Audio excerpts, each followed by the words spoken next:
Se i rifiuti transitano e probabilmente arrivano da traffici illeciti e probabilmente non manca lo zampino della mafia, questo almeno ci dice la commissione bicamerale sulle ecomafie, dall'altra parte ci sono centri trattamento rifiuti che ricevono questi rifiuti che sono autorizzati dalla regione, dalle province, quindi è giusto che la regione faccia a fondo la sua parte.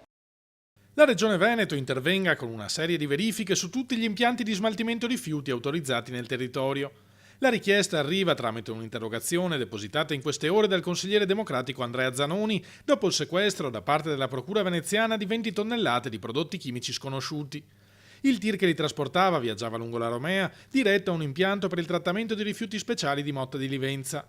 A fermarlo e a scoprire i 150 fusti la polizia locale di Mira, che ha riscontrato diverse irregolarità nelle modalità di trasporto e nella documentazione di accompagnamento, risultata falsa. Le etichette sui bidoni rimandano alla Marina Militare americana, ma la loro reale provenienza, così come il contenuto, resta avvolta dal mistero.